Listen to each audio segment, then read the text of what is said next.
Welcome and thank you for joining us today as we invite you to find out more about the exciting partnership between Nike and UK Active Kids and the opening of the nominations for Active School Hero 2022. So we're going to start off with just an introduction into the Active School Hero and nomination process. We're going to get the great opportunity to meet your 2021 Active School Hero, Joe Dankwa. We're then going to hear from some Nike and UK Active representatives. That will then be followed by a Q&A hosted by none other than Baroness Tanni Grey-Thompson with Nike ambassador and Paralympic athlete David Smith. And then we're going to lastly finish and close the event. And we should be done by about 5:45 if we're running through time. So for those of you joining us for the first time, Active School Hero celebrates those heroes that are working in primary schools to inspire Generation Active. So for the first time in its history, we're actually going to be expanding the programme to the whole of the UK, meaning that nominations can not only come from England, but also Scotland, Wales and Northern Ireland. Over the next hour, you'll find out more about how and why this partnership between Nike and UK Active came about, what we're looking to achieve for 2022, and how you can all play a pivotal role in helping us to find the heroes within our primary schools, going above and beyond to inspire children to lead happier and healthier lifestyles. You'll also get a chance to hear from our Nike athlete ambassador, Paralympian David Smith, who's championing Active School Hero, as well as the previous year's winner, as I mentioned earlier, the wonderful Joe, who's already been playing a heroic role in his local primary school. Please feel free to share any content today via your social media handles and spread the word amongst your networks. For all content that you do share on social media, please use the hashtag Active School Hero and tag our Active School Hero and UK Active accounts. So I'd now like to kick off the session by sharing this wonderful short video just to introduce you to Active School Hero and what it's all about.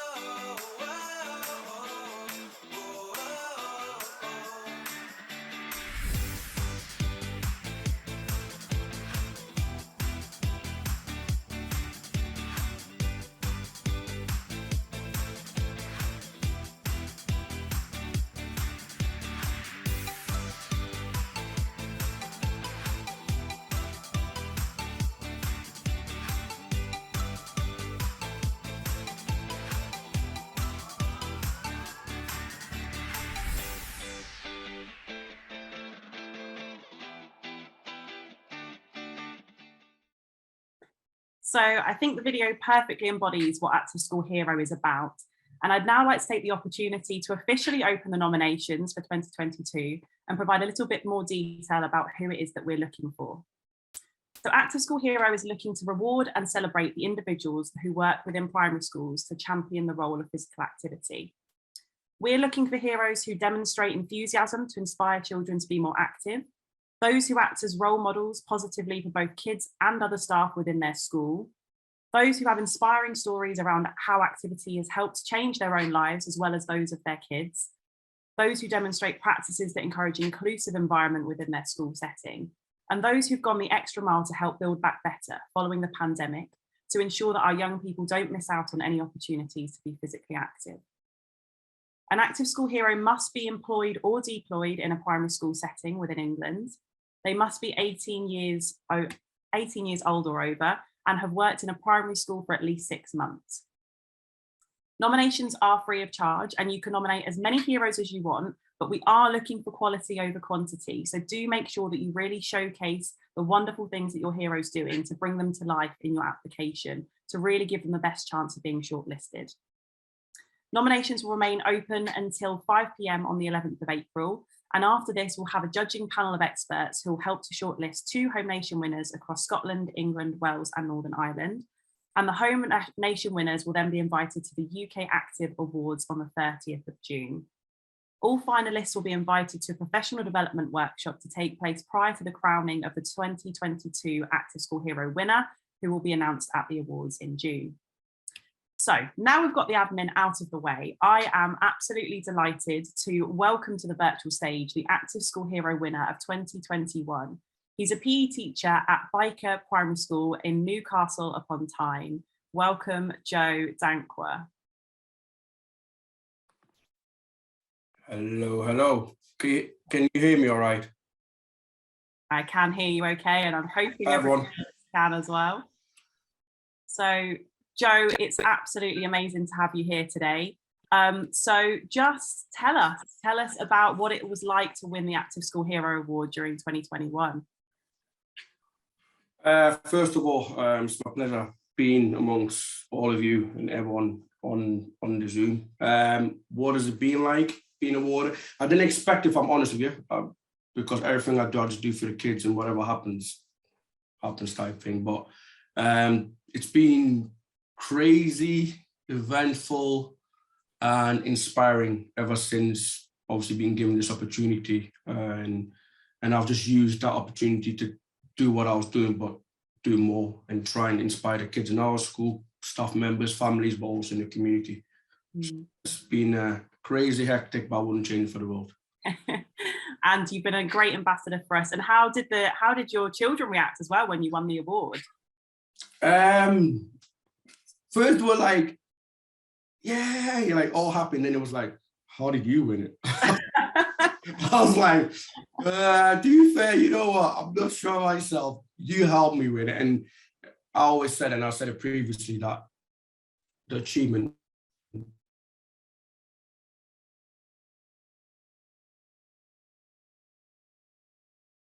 people say what you do, but I think ultimately you can't, I guess, for all the kids and the families. Yeah. And so what have you been up to since you've won your award? Because I imagine that you've been getting up to lots of exciting things. Yeah, don't know where to start really. We've tried to get more opportunities within our school, within our community. So we've got various projects going on now within our community out of school hours, where the kids can come and do activities for free and be in a safe environment.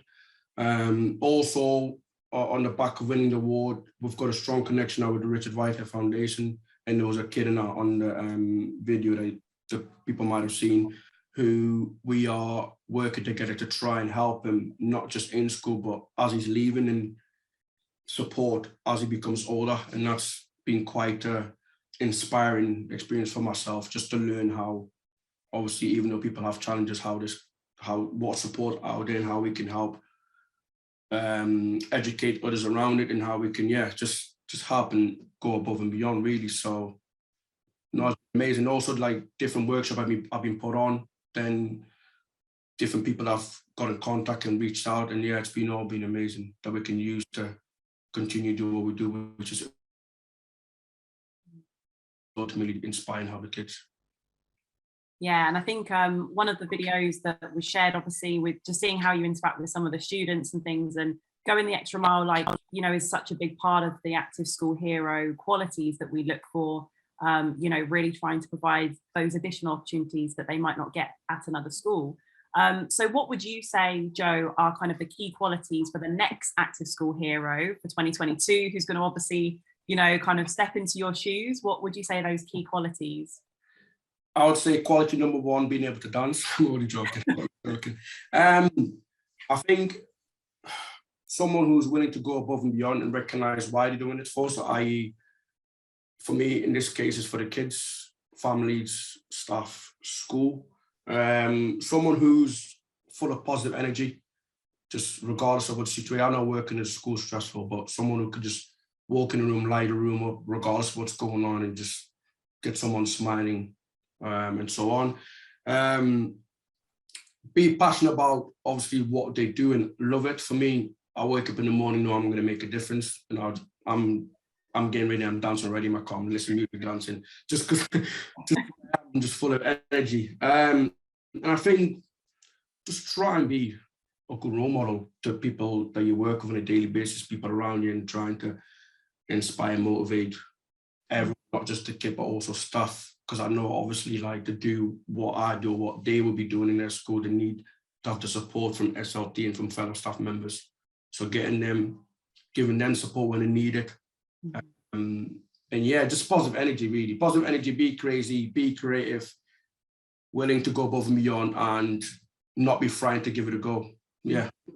I don't think that's unique to Active School Hero as well. I think if you take your pieces of advice and quality just for general life, I think that's is quite a good rule to go by. Just be positive and have some crazy energy, which is good. And lastly, Joe, so kind of obviously you know the program and kind of what it's done for you. So why do you think it's important that we continue to champion the great work of our local heroes?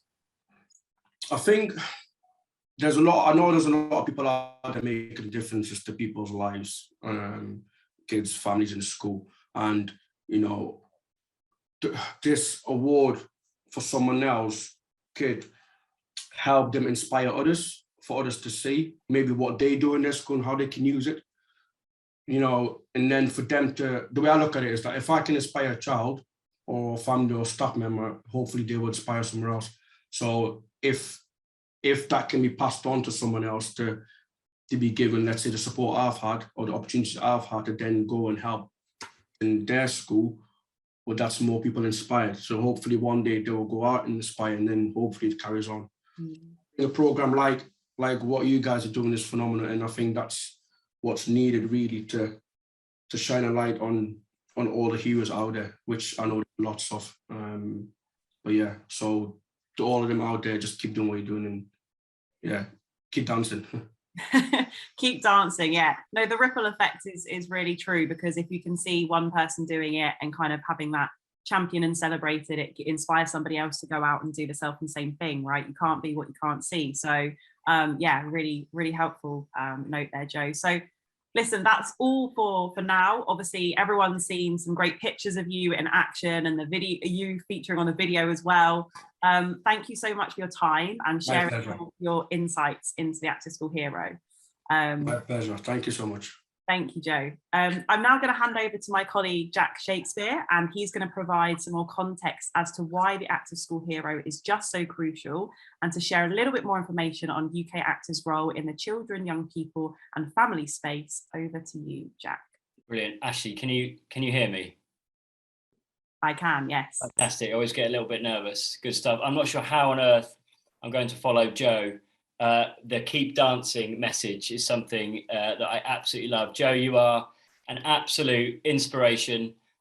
Your story is brilliant. They're encapsulated in the video from last year, which I absolutely love. And I'm sure lots and lots of other people do. I am in awe of who you are and what you do on the ground. So indeed, to your words, keep dancing, absolutely. But to introduce myself, I'm Jack Shakespeare. I'm the Director of Research, Policy and Communications at UK Active. And I'm really excited and really honoured to be part of the team launching Active School Hero 2022 today.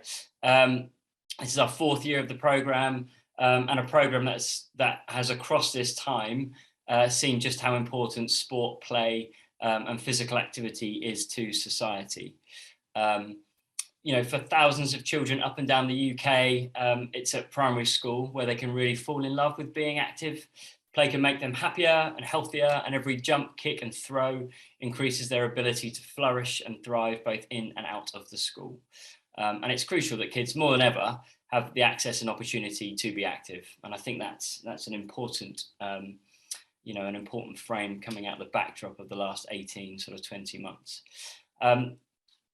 In that frame, children's mental and physical well-being has been significantly impacted, you know, since the onset of the pandemic, and that sort of caused damage that will take time and care to repair. And it's heroes working in primary schools supporting our youngest generations through fun and inclusive play, sport and physical activity that will really support this process.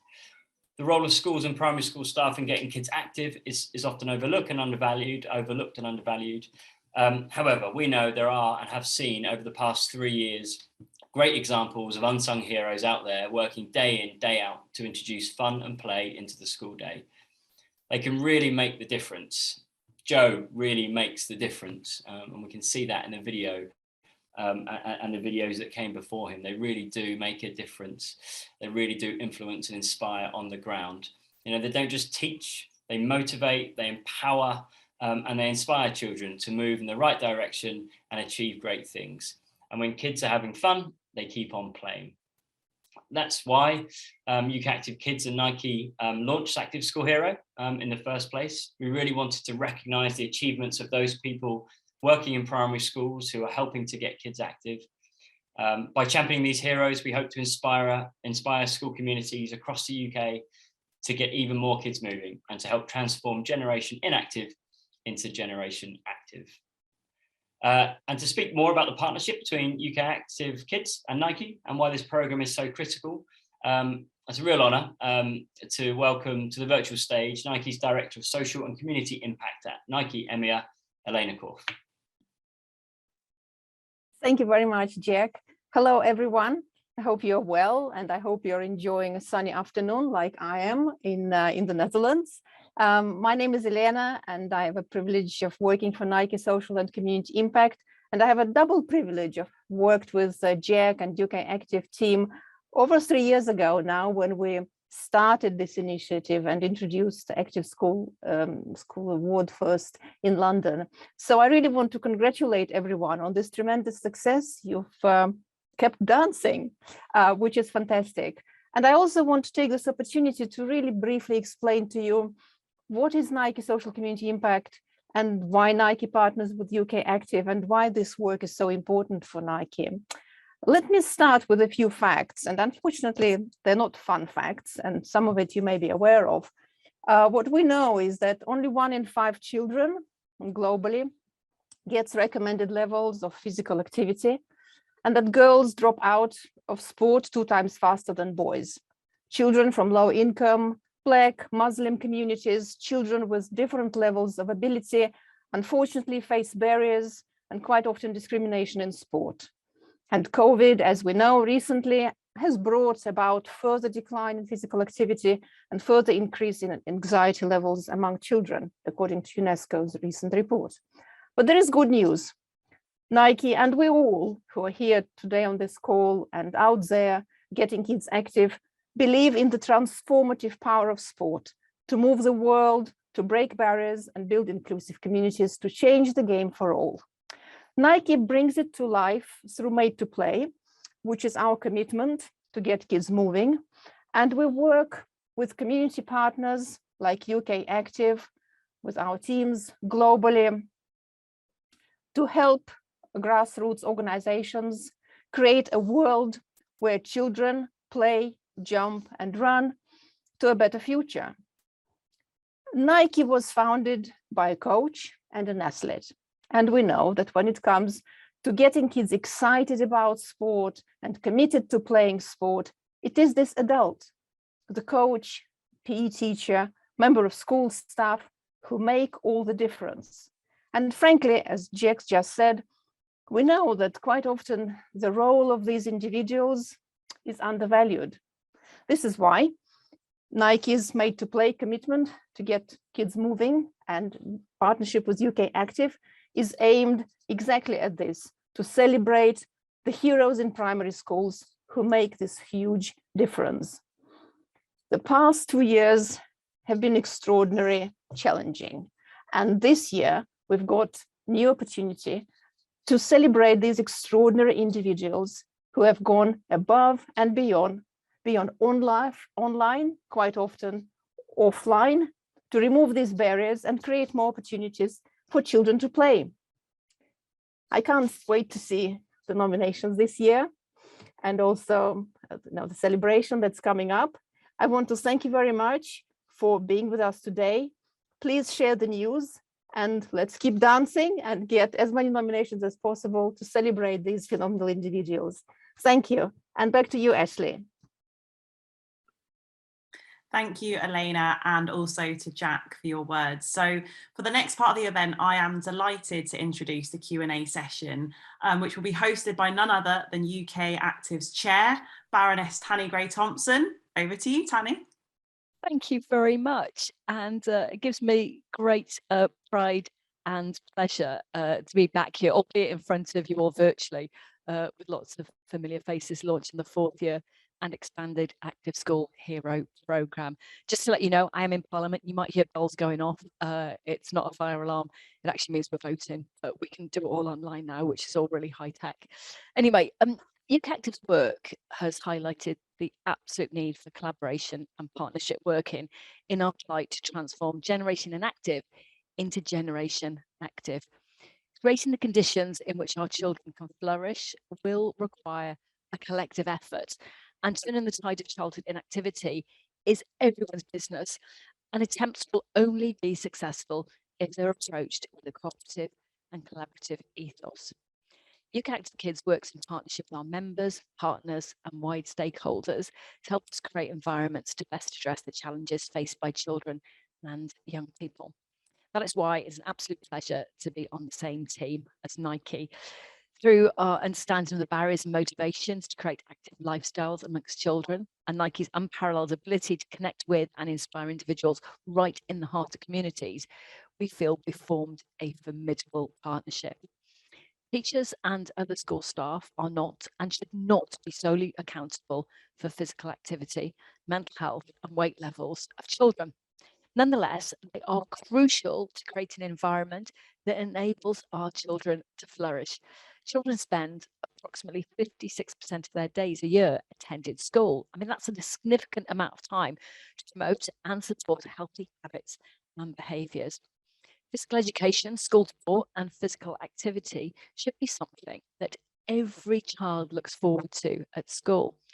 Whether a child is captain of a school football team or simply likes to play tag games with his friends at lunchtime, it should appeal to every child, no matter their ability or activity preference. Fun, inclusive, and meaningful physical activity can transform a school culture, incorporating the joys of learning to move and moving to learn. High quality physical education, school sport, and physical activity within schools should create opportunities for students to identify areas that they're good at and enjoy, and help develop those areas in which they are less able. This relates not only to their physical competence, but also their motivation, confidence, knowledge, and understanding. This can be achieved through the development of physically literate individuals who have physical and creative skills, knowledge, and motivation to become physically active throughout their life course. Active School Hero is about recognising the great work being delivered in primary schools across England, to set a positive example to other teachers and school staff to prove that getting kids moving can have huge benefits both in and out of the school environment. And our children need these role models now more than ever. And that's why I'm absolutely delighted to welcome to the virtual stage Nike Athlete Ambassador, Paralympic athlete, David Smith. And we're going to be having a conversation to find out a little bit more about David's journey, primary school experience, and how that influenced their sporting career. And if you've got any questions, please include them in the Q&A box, and we can raise those. So good afternoon, David. Good afternoon, Tani, and good evening to everyone who's listening. It's an honour and a privilege to be here, and I'm looking forward to our conversation. And how are you? So I'm going to start off with, how's your training going? It's going very well. I always I've tried to sort of hide where I am, but as some of you know, I am in the Caribbean. I've been in Jamaica for 3 months doing a warm weather training camp to prepare myself for the summer ahead in 2022. So yeah, it's been beautiful. It's 30 degrees centigrade, and I'm just privileged and happy to be able to move my body. I'm to be honest, struggling to feel much sympathy for you at the moment of being somewhere nice and warm. But actually getting the right preparation is just really important, isn't it? And actually, I mean, joking aside, the weather is part of that in terms of being able to train at your maximum potential. Yes, it's certainly coming from Scotland. People often say to me, well, you must love the cold weather. And I often say, well, I'm used to it, but it doesn't mean I love it. So to have the opportunity to come and get some sunshine on the body, just that preparation is key. And just giving the body the right exposure to moving in sport and healthy food. And it's a perfect environment to train. There's no distractions. And yeah, the weather it helps that motivation that little bit more. And can you tell us a bit about your journey in sport? Because you've got an amazing story, but not, I'd just love to hear more about it. I know. Thank you, coming from you, Tani. That's a great honour. Yeah, my journey in sport, I guess, for me started in primary school, which is quite adamant to what we're talking about tonight. I got into sport purely not to compete. It was just through the love of moving my body. I was very fortunate to grow up in the Highlands of Scotland in a very small village called Newtonmore, which is next to a ski village called Aviemore. And really the whole, this was in the early 80s. So there wasn't Instagram, there wasn't social media. It was just, you can go outside and play. And we did everything, and the school sort of facilitated that. The teachers would run, shinty was the local sport. So for those that have never heard of shinty, it's a cross between hurling and hockey. Some people describe it as hockey with no rules. But as soon as you can walk in the village, they encourage you to have a shinty stick in your hand. So you see all these young sort of toddlers running around with shinty sticks. So my sporting journey really started off in shinty. I was fortunate to win 2 or 3 Scottish national titles. That then led into karate, where I spent the best part of all of my childhood, and I went to 3 world championships in karate, which led into athletics. And I was fortunate to win a Scottish 400 meter East District title, which athletics then led into bobsleigh. And I was very unlucky to miss out on the 2006 Winter Olympics by a few tenths of a second. And from bobsleigh, I then made a shift to Paralympic sport through certain health issues that I'd suffered. And I found myself in the British rowing team for 5 years, which accumulated with a gold medal in London. And then after London, I found myself on 2 wheels pursuing a career with the British cycling team. So that's kind of, I guess, 25 years of sport rolled into a few minutes. But it's been a phenomenal journey, and actually, and I'm not sure if you relate with this as well, winning medals is great, but actually the real highlight was the process, the people you meet, the journeys you can go on, the people you inspire. All of these things actually meant more to me than physically holding a medal. It was, there was so much other stuff than just that moment in that one race that accumulates in these 20 years that for me means so much more. Do you think there's more understanding now of the chicks? People sort of see the lovely moments, don't they, and the emotional moments and things like that. They don't see necessarily the slog and how boring it is. You know, how do you wrap it up? I mean, training is not always terribly exciting, is it? Yeah. You know, I've always loved the training side of it. And I think maybe because when I got into sport, it wasn't really about competing. It was simply just because I love to move my body. And maybe I'm one of these unique athletes who do love the suffering. I know they are out there. But yeah, there is a mundane sort of day in, day out. And I think that's why it's so important, especially early on, to make sport fun. And you can see that with the Norwegian model, Norway's model, and they have huge success with it. Is we don't encourage early specialization in Norway. We want people to move their bodies and have fun. And I think for me, sport has always been fun. I've never not enjoyed it. Even when I was rowing sort of 18 kilometers in winter mornings, I always used to tell myself, David, smile, David, smile. And I think for me, I've been lucky with that. And I think the philosophy of that for me has really come through my challenges with cancer, and that I've spent the last 12 years fighting for my life. And any time when I was lying in a hospital bed, sort of trying to hold on to every breath, I used to tell myself, God, I'd give anything to be on the track right now, to be in the pool, to be on the lake, anywhere. And I don't care how hard it is, just to have that other chance, that second chance at life. So now when I have this sort of like, oh, you know, it's raining outside, I don't want to go out, or this is a bit of a slog, I think back to those moments in hospital where I literally was so close to death, and think, wow, actually the two options, there is no option. I'd always choose to go out and suffer on my bike for 5 hours than be back in hospital. So I think the exposure to my own mortality has given me a real appreciation of how important sport is to me in my life. There's so many questions that come out of that. I mean, do you think it all just puts things into perspective in terms of, because of what you went through with the cancer, then, you know, just being able to push yourself so hard in training?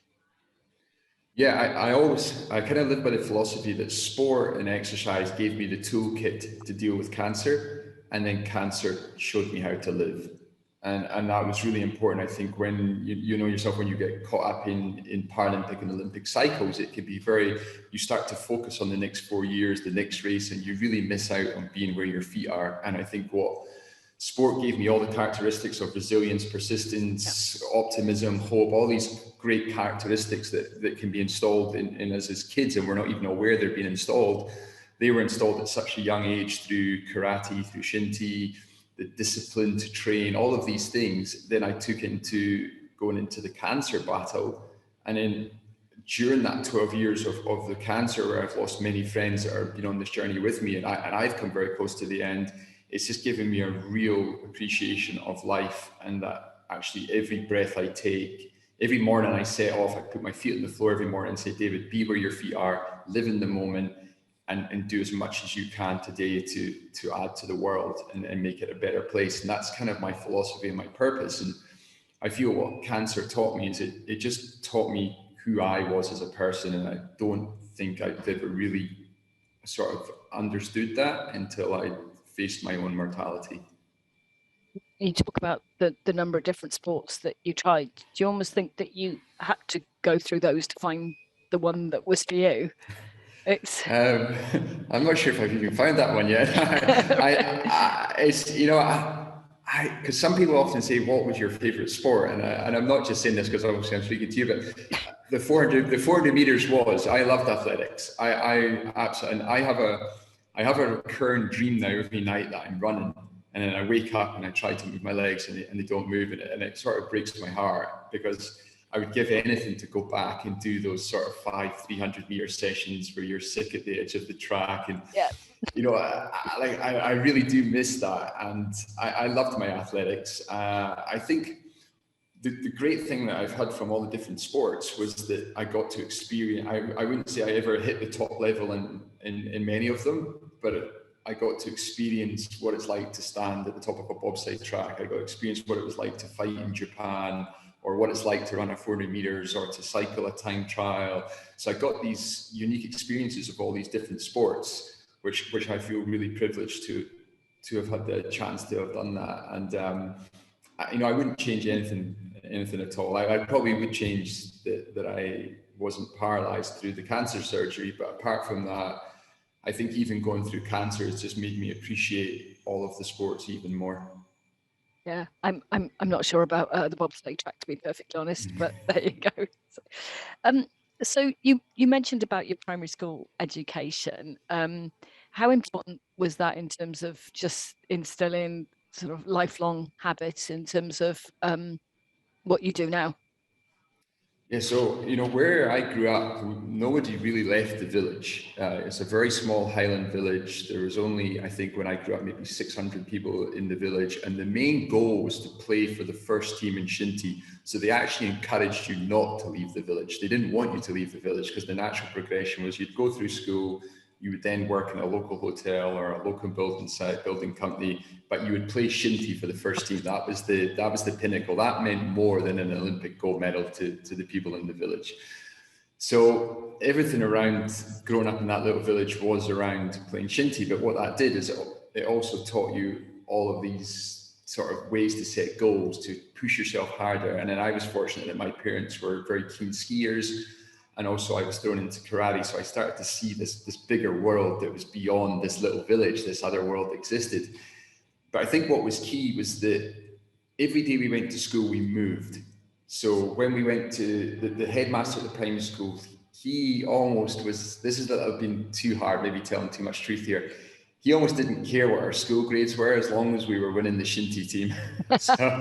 So if the shinty team won through the week, we got reduced homework. That was our motivation. So I'm not encouraging that at all. But our school was very active. We went up on the hill skiing. We were linked to an outdoor centre, so we spent the summers canoeing on the river. So we did all the different types of sports. So we very much had that Norwegian approach actually to sport. And what was the result of that is the local school produced more Olympians per head per population than anywhere else in the UK.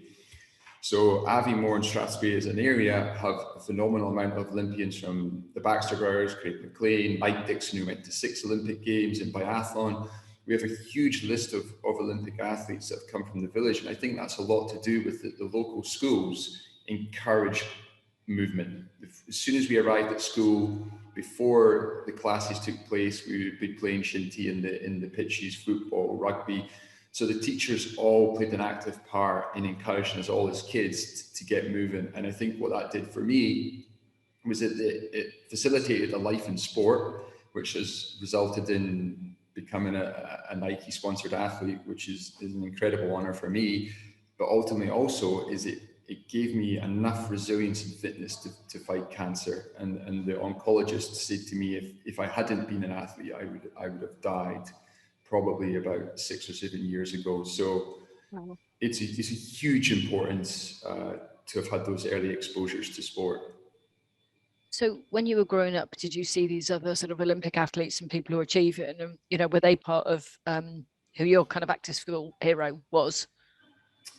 Yeah, so my active school hero was it was a gentleman called Rob Ritchie, and he wasn't a teacher, but he had a huge role in the school. So he ran the local school sort of shinty team. He was I guess the guy who was just always there. Rob was always there. He did athletics and the Highland Games. He was involved in the school team. He used to drive the buses to all the games. Yeah. He literally showed up and went far beyond anything that he was ever asked to do. It was all volunteered roles. And Rob was just always there, and he was always there as a youngster for me. And I just remember this character. He was an ex-policeman, so he had very good values. He enlisted values. He taught us how to win, but more importantly, taught us how to lose. And I think from those early lessons, I just always just remember Rob. And what was really interesting is when I went on my athletics journey, I used to train at the local shinty pitch, and Rob would be there and he would always help me. He'd hold a stopwatch. And then after I won my medal in London, when I went back to the village, he was one of the first people I went to see. And I said to him, you had a massive part in me winning this medal, because it was that early exposure. And he was overwhelmed with joy. And Rob is still doing that to this day. He's still involved in that role. He must be getting close to 80 now, but yet he's still at the primary school. He's still at the local school shinty matches, at the Highland Games, and encouraging all the kids to get moving. And ultimately, we know that the more kids get involved in sport, the stronger the community is. I had someone like that in athletics who used to turn up with this big kit bag, same kit bag, sort of rain, shine, winter, summer, and he'd pull a bubble hat out, or sun hat, or sun cream, and all these things. The clipboard would come out, and he'd be there week in, week out. And I mean, to be honest, he needed a knighthood because he coached 40 hormonal teenage girls. So, and he was a policeman as well. So he used to joke that he used to go back to work for a rest. But you need those people, don't you, in terms of being able to connect and do things. So I just want to remind everyone, you've got the chat box, or the Q&A box. Sue Smith has been a star. She's already put 3 questions in here, so I'm going to go through those. Okay. What advice would you give a child that thinks they're not good enough, or that they are good enough to become a Paralympian? What advice would you give to young people who want to be sporty? Wow. So I was actually told that I wasn't good enough my whole life, and it's something I wrestled with. And I think a lot of athletes have this story. If you listen to a lot of athletes speak, they'll tell you that at some point in their life they were told they weren't good enough. And I think, we look to the great athletes and think, wow, I could never be an Andy Murray, a Chris Hoy, a Mo Farah.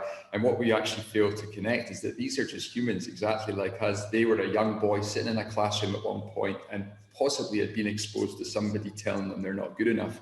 One of my mentors he's a mental performance coach in America. He always tells me to be very clear on who you are first, and then your vision. So your own personal philosophy. And I think that, I always just tried to be the best that David could be. I never tried to be the best in the world, or I never tried to compare myself to other people. And I always think when we're working with youngsters, it's really to get them to know what their strengths are. So in positive psychology, there's something known as values in action. It's the VIA test, and it builds on 24 character strengths. So it almost doesn't look at weaknesses. So I think that the more you can encourage these young kids to know who they are, what's their character strengths, and then they start to live those character strengths day in and day out, it starts to boost self-efficacy, it boosts self-esteem, it boosts self-confidence.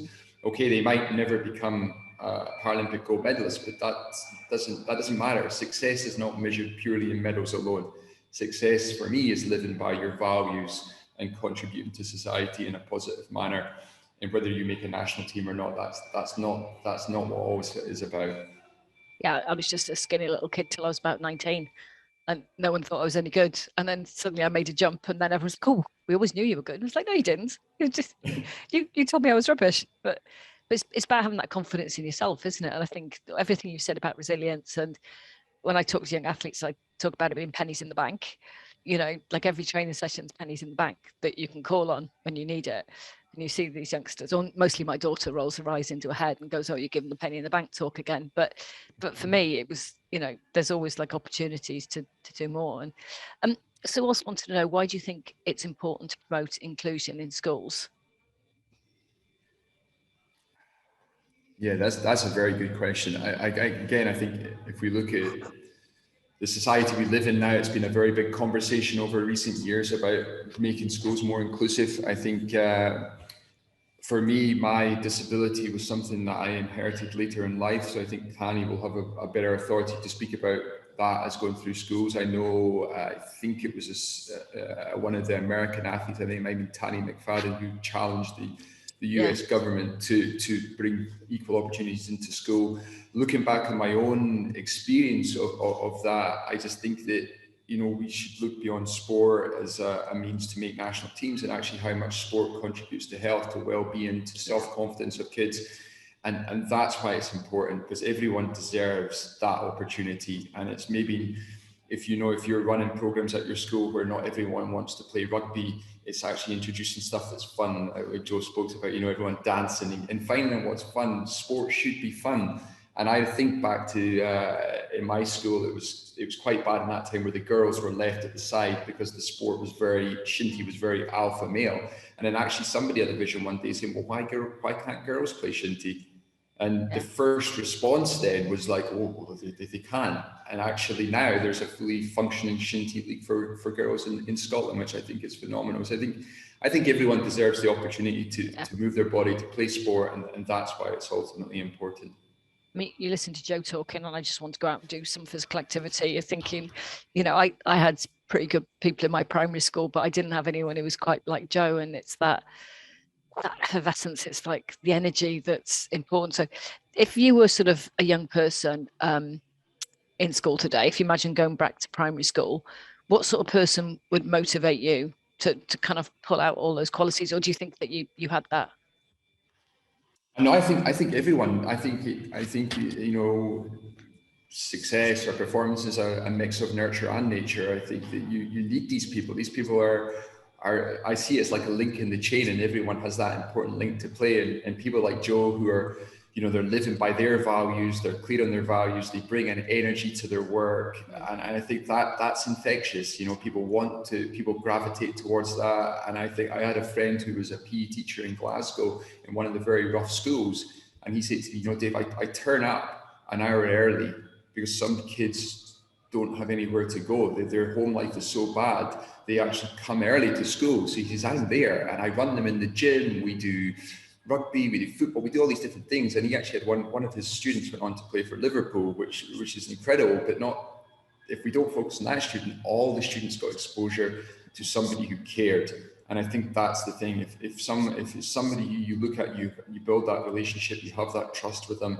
This is something that can go far beyond the school boundaries, and you take it into later in life. I think that's, you know, someone like Joe, but I think that we'll find that there's Joes at every school, and that's what's so great about this program, is it's encouraging those people to come out and take action, and it's also recognizing them for that work.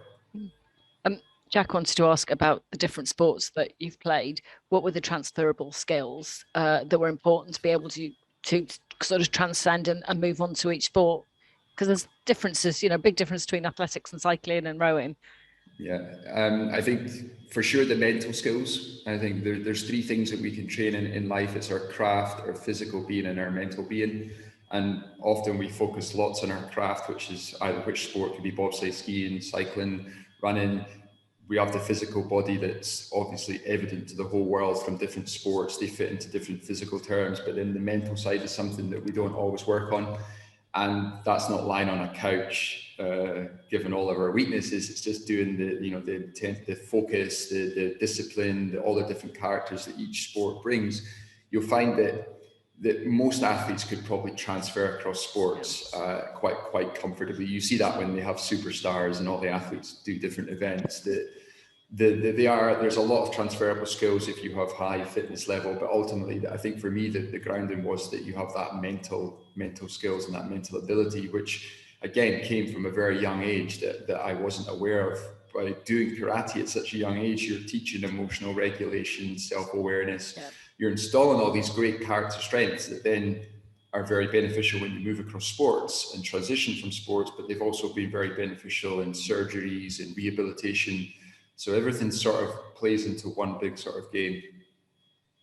And then lockdown's been really challenging. Lots of different people for lots of different reasons. What was sort of the challenge for you for lockdown? I mean, did you miss competing?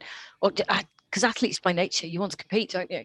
And you know, you're kind of always aiming for that next thing. How did you keep motivated when you didn't know what was going to happen? Yeah, so for me, actually, and this is I'm very empathetic and very compassionate to how tough lockdown was for everyone, for athletes, for youngsters. I'm very, very compassionate. For me, that happened in 2016 when I had just finished a really great 3-month camp in Mallorca. I came back to the UK to get ready for World Championships. I walked into a surgery fully fit. I just spent the last 2 weeks training with Mark Cavendish on the track. Everything was going great. I went into a 10-hour surgery and I never moved again. I lay in a hospital bed for 8 weeks, and then I spent the rest of 2016 and 2017 in hospital trying to learn how to move with one half of my body paralyzed. So that was my lockdown. I watched the Rio Games disappear. I watched the World Championships disappear. And that was extremely challenging. My lowest point, I was suicidal. I thought I didn't have anything to live for. And thankfully, at that point, I found sport again. I had to find a new purpose. I had to find a new adaptation to enter in the world as a more disabled person, which provided huge amounts of challenges I wasn't aware of before being paralyzed. And thankfully, sport saved my life at that point. It intervened and it gave me purpose. So when lockdown actually came around during a pandemic, London shut down. So for me, I could cycle my bike all over London, which was actually great. So I had something to train for. The lack of races was extremely tough, but I'd already gone through that in 2016 by losing out on the games. So I already had done the mental work to deal with it. So for me, I was like, well, I can only control what I can control. Everything out of my control, there's no point in me focusing on that. Let me just focus on what's internal to me and within the sort of area around me. And that was like, I can still move my body. I can still do the mental work, but I am very, very compassionate to the strain it put on our youngsters and on their community at a higher level. And also the athletes, you know, some of my friends trying to do bobsleigh in their living room doesn't really work. Yeah, you saw some of the swimmers in paddling pools in their back garden here. Like, okay. So you kind of mentioned London 2012. Tell us a bit more about that. What was that like?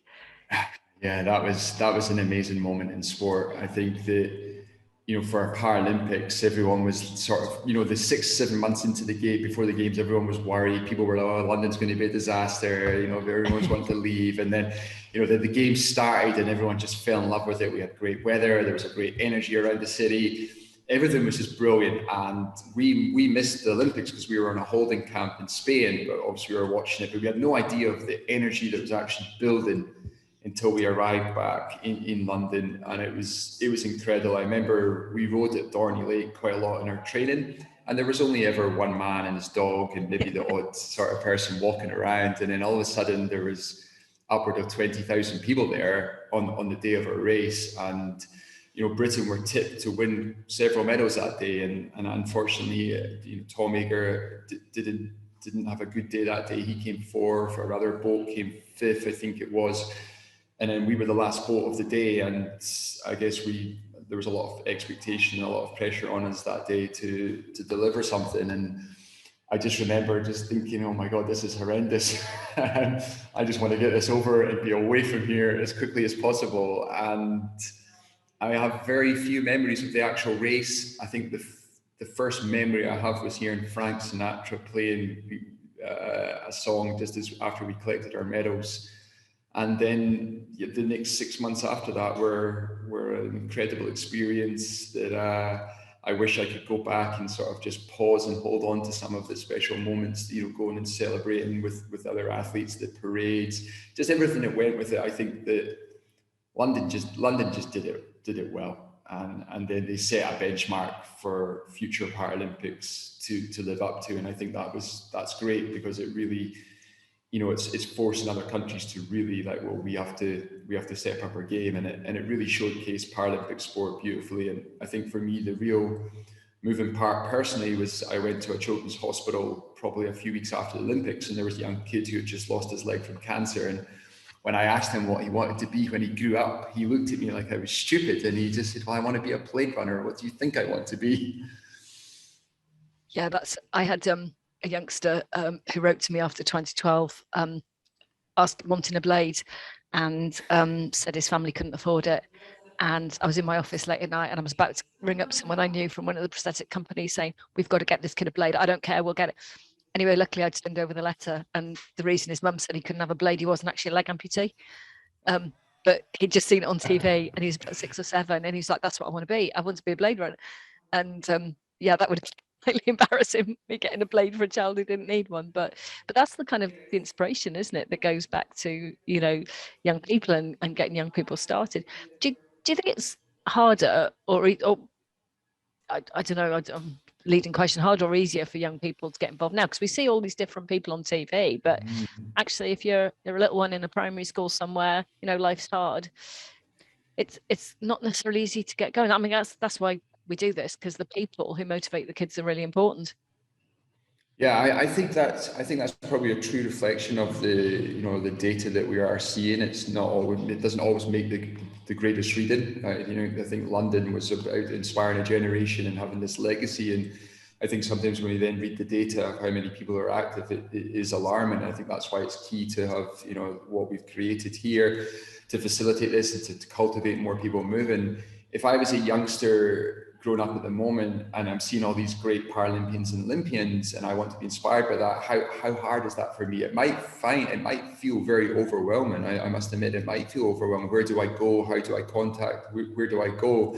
And I think this is great with what we're doing here, is that we're going to have more people like Joe, you know, showing up every day, getting active, and also that they have the information and they know about it. And I think what I didn't realize is I was actually eligible for Paralympic sport my whole life, and I didn't know because nobody told me. And I look back and think, wow, actually, if someone told me, then I could have maybe not done all of the sports and just actually had gone to some more games and had more medals.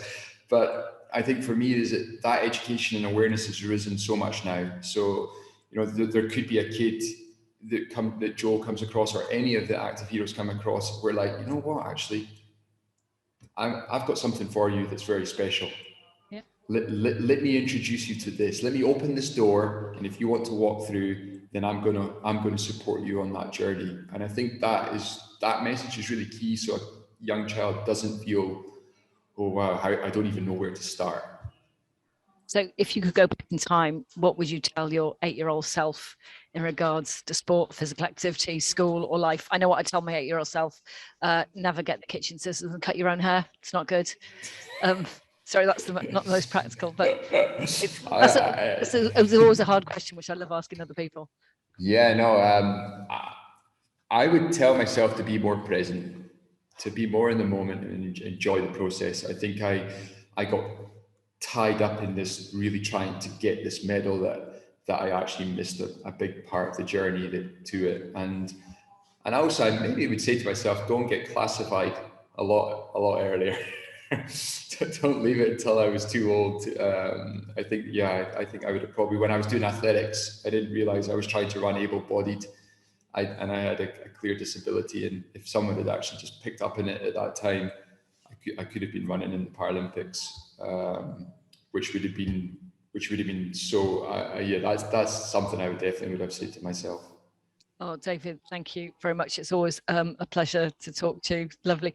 I don't know why they didn't fly me out to Jamaica to interview you, but maybe next time. Next time. Enjoy the weather, enjoy the training, and I'd like to ask everyone online just to do a virtual round of applause for David for joining us today. It's been absolutely amazing as ever. Thank you so much. Take care. I'm now going to pass back to Ashley, who's going to close today's events and just remind you about how you can make a nomination. Great, thank you so much, Tanny and David. It's absolutely wonderful to hear your story and everything, all the wonderful things that you've been doing. So thank you for sharing today. So just before we finish, I just want to thank everyone for joining. I hope that you will leave this session inspired. I know that I certainly will after listening in to the speakers today. So with your help and through your networks, reach and influence, we will uncover the unsung heroes and making life-changing differences in their communities. We will be in touch following the event, so you will get some tools and digital assets to promote the programme through your networks. If you do have any further questions, do make sure to reach out via the email that's listed here or via the social platforms that are also listed on this slide as well. But most importantly, do be sure to get your nominations in prior to the deadline before the 11th of April via the Active School Hero website. It will cost nothing but a small amount of your time, but it can make a huge difference for someone who works tirelessly to inspire the next generation day in and day out. Finally, I'd like to take this opportunity to also thank our partners who are supporting the programme this year and advocating Active School Hero, Sport England, Youth Sport Trust, UK Coaching, the Active Partnership Network, Women in Sport and Marathon Kids. And together we will celebrate the achievements of the heroes working in primary schools across the nation to inspire Generation Active. Thank you so much for joining and have a wonderful evening.